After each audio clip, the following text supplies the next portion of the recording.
a responsabilidade, né, o que nós chamamos. Só aluga com seguro fiança e com a fiança onerosa e joga para uma terceira entidade a responsabilidade, ele nem aluga mais com o fiador. E eu não sei se é a melhor solução. E também não sei se houver uma falha dessas empresas, se nós não responderíamos ou solidariamente ou subsidiariamente.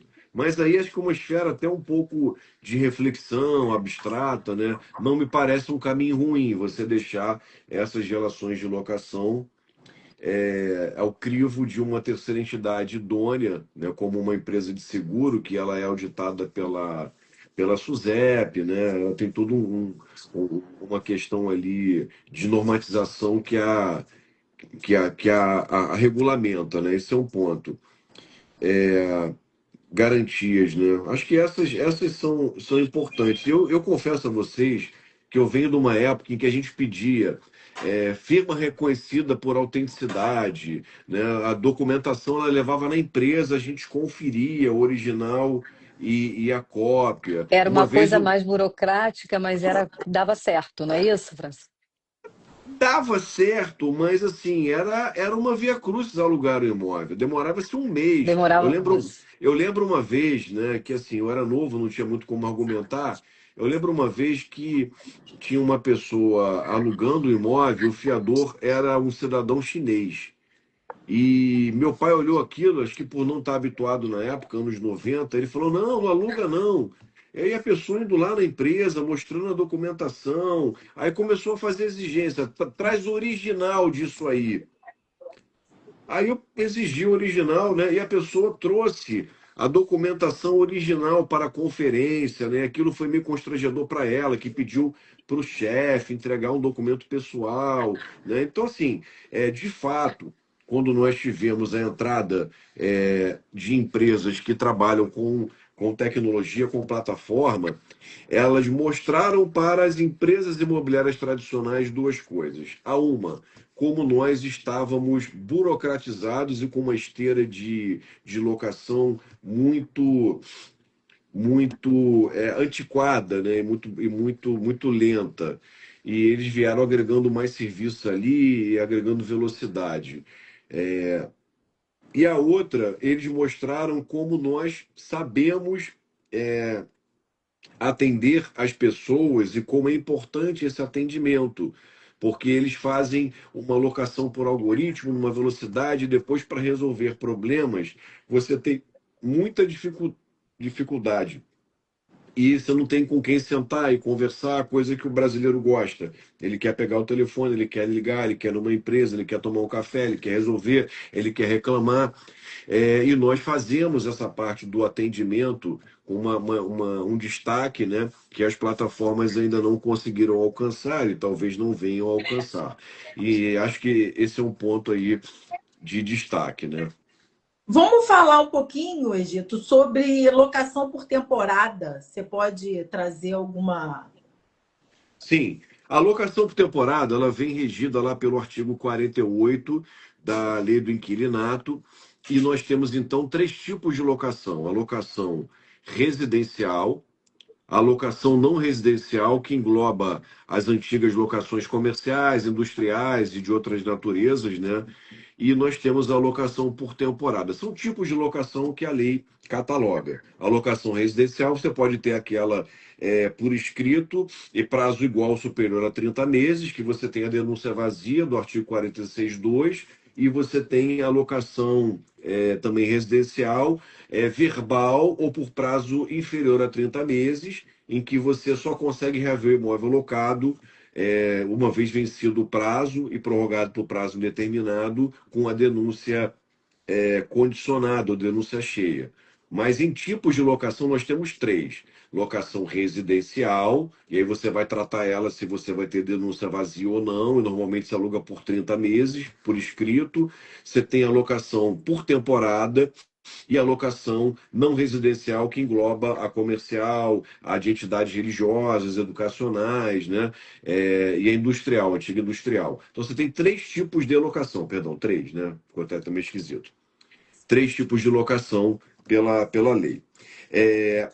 A locação por temporada, ela envolve alguns quesitos, né? Até 90 dias, para feitura de cursos, realização de obras no seu outro imóvel, enfim, ela é transitória. Só que essa locação por temporada, ela acabou sendo confundida por falta de regulamento legal com uma espécie inteiramente nova, que é chamada short stay ou locação por curtíssima temporada, ou locação atípica ou hospedagem atípica, ou como dizia Silvio Capanema, ele pegou um pouquinho disso no seu livro, na sua última atualização, ele fala locação relâmpago, que é aquela locação que ela é celebrada por diárias, ela é celebrada com o uso de uma plataforma de intermediação, a mais conhecida é o Airbnb. Airbnb. E você tem ali o pagamento facilitado, locação por diária, mais flexível, não necessariamente uma entidade familiar que estará ali, a finalidade não é residencial, ela é transitória, alguma coisa dessa natureza aí. E às vezes ela vem acompanhada de serviços. Por isso é que se confunde com a hospedagem da Lei 11.771, que é a lei que regula os meios de hospedagem, porque um meio de hospedagem ele vem acompanhado de serviços, ele se encaixa nessa lei de hospedagem. Portanto, essas relações bem transitórias, bem flexíveis, pagas por diárias com ou sem serviços, normalmente sem serviços, elas estão dentro do prazo de até 90 dias. Aí algumas pessoas acham que há alocação por temporada, mas ela tem uma nova roupagem, ela é inteiramente diferente. Portanto, o judiciário já se debruçou sobre esse caso, o STJ, e alguns julgados, algumas análises até o presente momento, ficou caracterizado que não é a alocação do artigo 48, a alocação por temporada. Também não é a hospedagem prevista na Lei 11.771. Não é uma nem outra. Estamos diante de uma figura inteiramente nova. E existem dois projetos de lei para incluir uma espécie nova, ou seja, na lei fala locação por temporada, locação não residencial e locação residencial. E aí teremos a locação por curtíssima temporada. E aí existem dois projetos de lei para incluir ali o artigo 50A, alguma coisa na lei que vai regular essa relação de curtíssima temporada. O objetivo deles é esse, dar tratamento normativo específico para um fato social novo. A ideia deles, de fato, é regulamentar isso. Então é o seguinte, se você quer saber da alocação por temporada do artigo 48, está lá explicitado, ela já existe lá desde 91, com nova roupagem, enfim, trata desse tipo de relação, que você vai passar um período, né, até 45 dias, prorrogado por igual período, né, mais uma vez, enfim, não pode passar de 90 dias se não vira uma alocação normal, você pode cobrar aluguel adiantado, tem lá as questões que a lei prevê.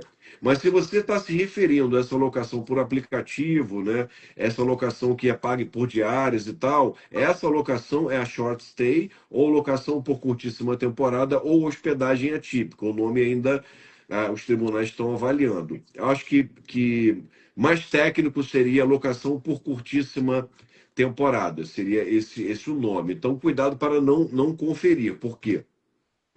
As convenções de condomínio, as assembleias condominiais, elas têm chamado, os condomínios têm chamado assembleias com edital específico de pauta para vedar essas locações de curtíssima temporada, ou para condicionar ou restringir essas relações. E os tribunais têm entendido que é possível, sim, restringir, normatizar, porque trata-se de direito disponível, né, das pessoas, direitos patrimoniais, e que o condomínio é um microsistema dotado de autonomia relativa. Ele pode se regulamentar, ele pode criar normas interna corporis ali para tratar essas relações. Mas essas relações, elas têm sido questionadas porque há um entra e sai muito grande de pessoas sem vínculo residencial mais fixo no imóvel.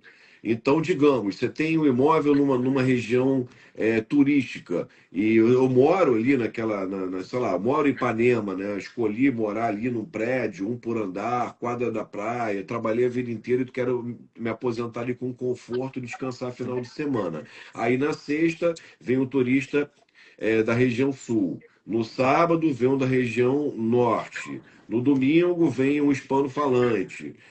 Na segunda-feira vem um francês. Na de quarta a sexta vem um alemão. É um Depois vem um grupo. fluxo muito intenso, né? E o fluxo de Alta pessoas que não atividade, conhecem as normas que não Exatamente. traz segue, não segue insegurança, regras, na maioria das vezes não quer seguir. porque eles conhecem as regras, porque vem para o Brasil, ou quer beber, ou Isso. quer fazer uma algazarra ali, não tem hora para entrar e sair, e viola as normas previstas lá no artigo 1336, inciso 4, que são os 3 S: saúde, segurança, sossego e mais, né, os bons costumes.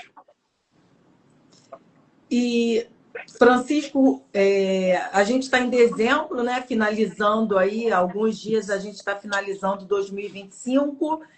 Eu gostaria que você desse o seu parecer, né, com relação ao ano de 2025, a nível de locação e venda, a nível do mercado imobiliário como um todo. O que você enxergou? Qual foi sua visão como administrador, como empresário, né, como dono de imobiliária no cenário de 2025? Olha, assim, venda, né? O mercado imobiliário de venda, ele pode ser dividido aí na venda de imóveis usados e lançamentos, né? Eu acredito que a cidade de Niterói tenha tido bons lançamentos e nós ainda atuamos de maneira tímida nesse setor, mas eu vi colegas comemorando e muito, né, a celebração de negócios imobiliários de lançamento. Imóveis usados também eles seguem aí uma influência da taxa de juros, né? Maior a taxa de juros, maior o custo do dinheiro e menor a quantidade de pessoas comprando aqueles imóveis ali para residência, né? Talvez alguns investidores possam adquirir, mas uma taxa de juros alta puxa o investidor para o mercado financeiro e torna o crédito das famílias mais caro. 0,5% a mais na taxa de juros afasta do mercado imobiliário 500 mil pessoas. É um número muito forte para que você não analise dessa forma. Como empresário, eu já fui, no início da minha atividade, um empresário muito ligado à compra e venda de imóveis. Eu estava na linha de frente, atuava, enfim. Já há muito tempo que eu não estou na linha de frente, há muito tempo que a venda não é o negócio mais forte da minha empresa. Então, a minha equipe hoje, apesar de termos lá uma quantidade grande de corretores, não é a equipe que está altamente afiada, nem meu gerente, nem a gente está com as técnicas mais refinadas. E aí, eu, como empresário, eu falo, né? Afiem seus machados, estejam sempre com as melhores técnicas, participando de palestra, de evento, né? Vendo o que está acontecendo, conversem com outros colegas do mercado, avaliem que práticas vêm sendo feitas pelas empresas que estão se destacando mais. E a gente tem que se atualizar e caminhar muito para frente no mercado, porque ficar parado, andar devagar num mercado, no mundo em que é muito dinâmico, significa que você está andando para trás, que tem alguém que vai te passar ali. Bom, minha opinião em geral quer dizer que, apesar de não ter sido a venda para nós, né, um cenário muito maravilhoso, ela serviu ali dentro de um momento estável para custear os investimentos, enfim, não foi ruim, mas eu soube de colegas que tiveram um ano muito bom, né? E eu acho que o mercado, para quem está muito preparado, muito estruturado, quem investiu muito, foi um bom ano para vendas. Para locação, né, que é uma área que nós temos forte aqui na cidade. Devemos ter aí hoje 700 e poucos imóveis. Estou fechando um negócio hoje com uma empresa da cidade, vai vir uma carteira com mais 80, 90 imóveis, talvez